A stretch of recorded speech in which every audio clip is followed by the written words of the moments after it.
ስንቄ ባንክ የስፖርት ዘገባችን የክብር አጋር ነው። ከልብ እናመሰግናለን። እንዴት ውላችኋል ክቡራት ተመልካቾቻችን? ለሰዓቱ ወደ ያዝናቸው ስፖርታዊ ጉዳዮች እናልፋለን። እሱ ባለው ተሾመ ነኝ። ቀዳሚ ወዳደረኩት መረጃ አልፋለሁ።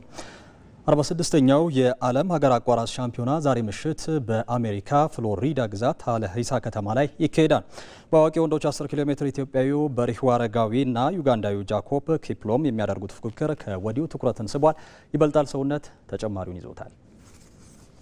ዛሬ ምሽት የዓለም ትኩረት በአሜሪካ ፍሎሪዳ ግዛት ታለሃሲ ከተማ ላይ ያርፋል። በአፓላች ሪጂናል ፓርክ የሚካሄደው 46ኛው የዓለም ሀገር አቋራጭ ሻምፒዮና አሜሪካ ከ34 ዓመታት በኋላ ከ1992ቱ የቦስተን ውድድር ወዲህ ለመጀመሪያ ጊዜ የምታስተናግደው ታላቁ የሩጫ መድረክ ነው። በዚህ ታሪካዊ ውድድር ላይ ከ52 ሀገራት የተውጣጡ 485 አትሌቶች በ5 የውድድር ዘርፎች በወንዶችና ሴቶች አዋቂዎች፣ በወንዶችና ሴቶች ከ20 ዓመት በታች እንዲሁም በድብልቅ ሪሌ ይፎካከራሉ።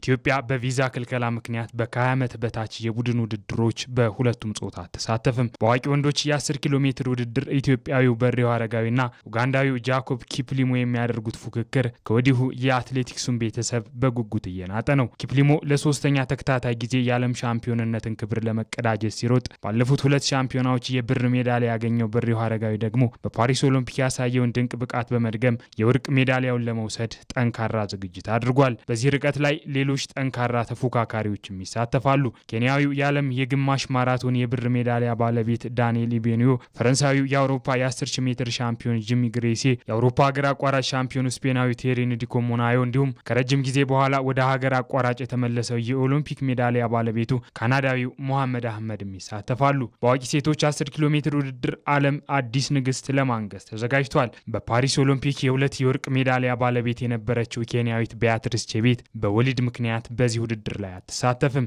ይህ ደግሞ ለሌሎች አትሌቶች አዲስ እድል ከፍቷል። ኢትዮጵያዊት ሰናይት ጌታቸው፣ ኬንያዊት አግነስ ኒጌቲችና አሜሪካዊት ወይኒ ከላቲ የሚያደርጉት ፉክክር ይጠበቃል። አግነስ ኒጌቲች የ10 ኪሎ ሜትር የዓለም ክብረ ወሰን ባለቤት ናት። ትውልደ ኢትዮጵያዊት ወይኒ ከላቲ ደግሞ በገዛ ሜዳዋ ድል ለመቀዳጀት አልማለች። ሰናይት ጌታቸው ከ20 ዓመት በታች የዓለም ሻምፒዮን የነበረችና አሁን ወደ አዋቂዎች የተሸጋገረች ተስፈኛ ኢትዮጵያዊት አትሌት ናት። በ20 ዓመት በታችና የድብልቅ ሪሌ ውድድሮች በወጣቶች ዘርፍ ኢትዮጵያና ኬንያ ያላቸው የበላይነት ይቀጥላል ተብሎ ይታመናል። በሴቶች ወጣቶች ከ20 ዓመት በታች ኢትዮጵያ ማሳተፍ የቻለችው 3 ተወዳዳሪዎችን ብቻ ነው። ሕጉ ግን በቡድን ደረጃ ውጤት ለመያዝ ቢያንስ 4 ተወዳዳሪዎች እንዲጨርሱ ስለሚደነግግ ኢትዮጵያ ከ1991 ጀምሮ ለዓመታት ያስጠበቀችው የቡድን ሜዳሊያ የማግኘት ታሪኳ ለመጀመሪያ ጊዜ ተቋርጧል። ምንም እንኳ በቡድን ደረጃ ባትወዳደርም ኢትዮጵያ በግል ውድድር የሜዳሊያ አሸናፊ የመሆን ከፍተኛ እድል አላት። በግል ውድድር የሚሳተፉት 3ቱ አትሌቶች ማርታ ለማየሁ፣ የኔነሽ ሽመክትና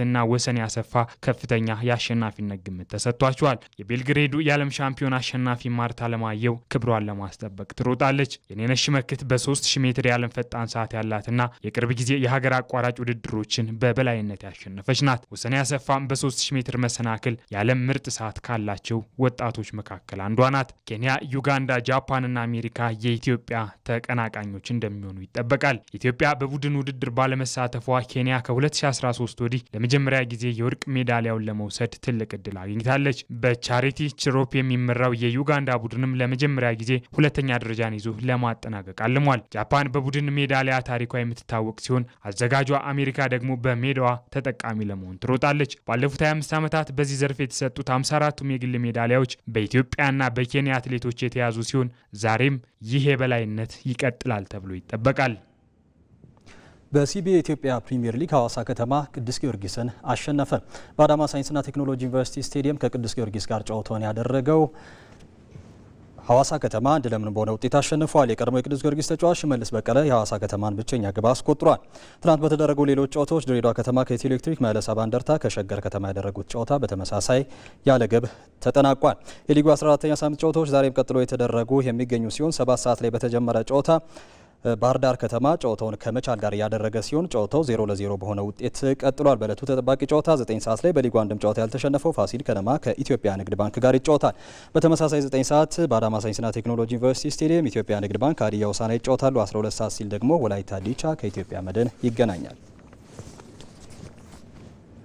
35ኛው የአፍሪካ ዋንጫ የሩብ ፍጻሜ ጨዋታዎች ትላንት ቀጥሎ ሲደረጉ ሞሮኮ ካሜሩንን በማሸነፍ ሩብ ፍጻሜውን ተቀላቀለች። በሌላ የሩብ ፍጻሜ ጨዋታ ሴኔጋል ማሊን አሸንፋ ለግማሽ ፍጻሜው በቅታለች። መሰረት ተስፋዬ ተጨማሪውን ይዟለች።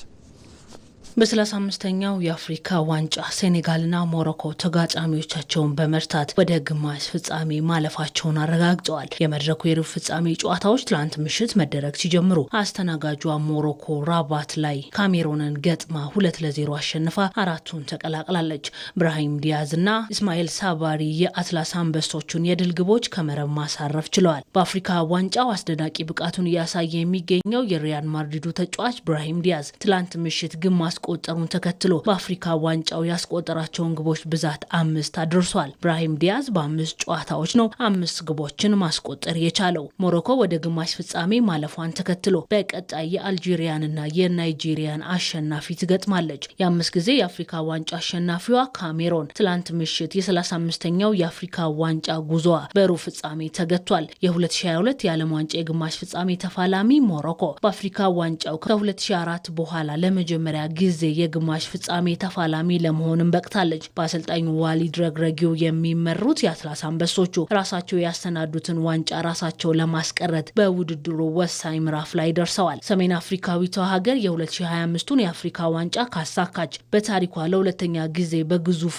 የእግር ኳስ መድረክ መንገስ ትችላለች። ሞሮኮ እንደ ጎርጎሮሲያኑ የዘመን ቀመር በ1976 ዋንጫውን ካነሳች በኋላ ለአፍሪካ ዋንጫ ለድል በቅታ አታቅም። በአሽራፍ ሀኪሚ አንበልነት የሚመራው የሞሮኮ ጠንካራ ትውልድም ከ50 ዓመታት በኋላ ሞሮኮን በአፍሪካ መድረክ ለማንገስ ከፍተኛ ተጋድሎ እያደረገ ይገኛል። ትላንት ምሽት በተደረገ ሌላ የሩብ ፍጻሜ ጨዋታ ሴኔጋል ማሊን 1-0 አሸንፋ ለተከታታይ ዓመት ለግማሽ ፍጻሜ መድረስ ችላለች። ሊማን ኒዲያዬ የሴኔጋልን ብቸኛ የማሸነፊያ ግብ በጨዋታው አስቆጥሯል። በጨዋታው የማሊው ተጫዋች ቢሱማ በሁለት ቢጫ ካርድ ከሜዳ ተሰናብቶ ማሊ ሁለተኛውን የጨዋታ አጋማሽ በጎዶሎ ለመጨረስ ተገዳለች።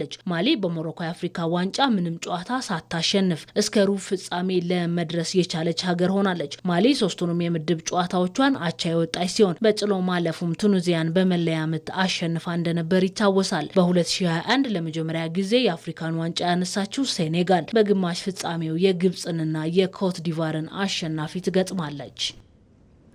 35ኛው የአፍሪካ ዋንጫ የሩብ ፍጻሜ ጨዋታዎች ዛሬም ቀጥሎ ሲደረጉ ምሽት 1 ሰዓት ሲል ናይጄሪያ ከአልጄሪያ እንደዚሁ ምሽት 4 ሰዓት ሲል የ7 ጊዜ የአፍሪካ ዋንጫ አሸናፊዋ ግብጽ ከኮት ዲቫር ጋር ጨዋታቸውን ያደርጋሉ። ተመልካቾች ለሰዓቱ ያዝናቸው ዜናዎችን ይመስሉ ነበር። አብራችሁን ቆይታ ስላደረጋችሁ ከልብ እናመሰግናለን። በያላችሁበት መልካም ቀን ተመኘን።